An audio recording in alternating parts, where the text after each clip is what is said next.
until Congress starts listening to us. They're stalling the bill that's going to give us equal rights, and we aren't asking for civil rights. We're demanding them, and now.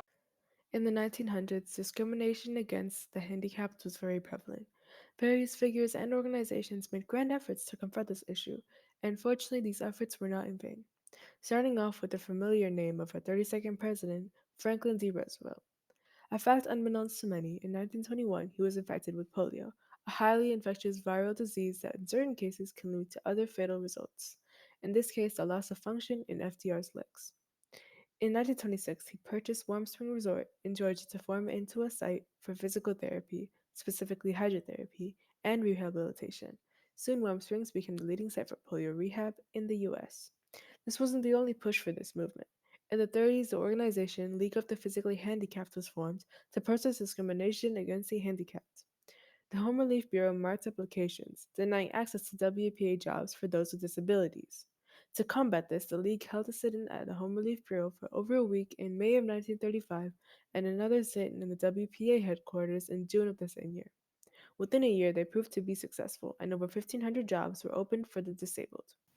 In 1950, veterans brought more awareness to disabilities because some veterans were disabled from fighting in the war while sacrificing their lives. Disabled veterans wanted rehabilitation. The first handicap placard was made in 1955 when the Americans with Disabilities Act mandated handicap parking. After the passage of Architectural Barriers Act in 1968, more things such as transportation, bathrooms, and ramps were more accessible. There were many stereotypes and negative opinions about disabilities. The civil rights movement wanted equal rights for the minority groups, and the disabled were considered a minority group. Activists such as Martin Luther King gave speeches to support the disabled. In the Love and Human Rights and Disability Awareness, he said injustice anywhere is a threat to justice everywhere. He also said people fail to get along because they fear each other. They fear each other because they don't know each other, because they have not communicated. In 1964, when the Civil Rights Act was passed, that made race, ethnic, sex, and national origin illegal. Those with disabilities were not included. Civil Rights Act did not protect the disabled. Children with physical or mental disabilities were not allowed to go to school. A lot of them were hospitalized and institutionalized because they had a condition. This section is from 1970 to 1990. First is the 1973 Rehabilitation Act. It prohibits discrimination on the basis of disability in programs affiliated with the federal government.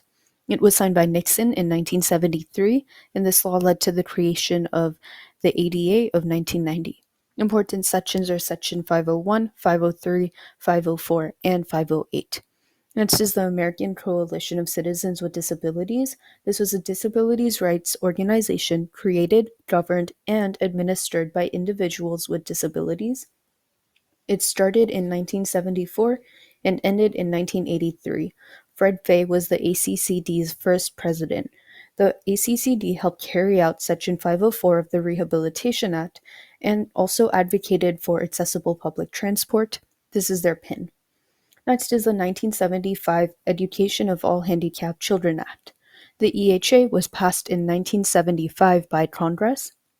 It was reauthorized in 2004.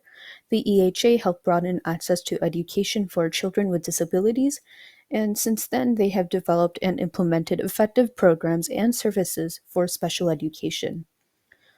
In 1988, there was a protest at Gallaudet University, which was a university for deaf and hard of hearing students. The protest was DPN, or Deaf President Now, and their goal was for a deaf president or deaf person to run the university. The protest helped unite the deaf community and led to new bills that benefited deaf people, including the Telecommunications Accessibility Enhancement Act, which required TVs to have closed captioning. There have been significant changes to the Disabilities Movement Act from the 1990 till 2022 compared to other generations and many years ago. It is extremely important for our nation to be educated about these several topics just because these are how some people of their daily lives go through.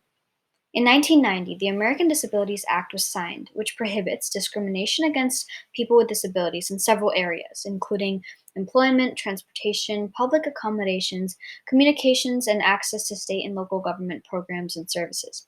George W. Bush had signed this act into place in 1990. With the help of many, this act was able to be signed. Modern groups, figures, and organizations have contributed to the signing of the ADA.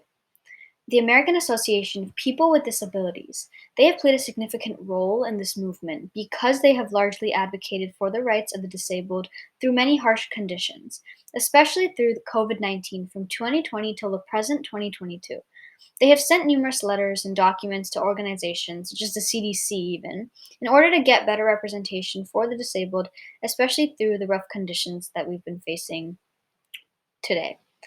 Justin Dart Jr. was the founder of this organization. He himself was an advocate and activist for the movement, and he helped pass the Disabilities Act.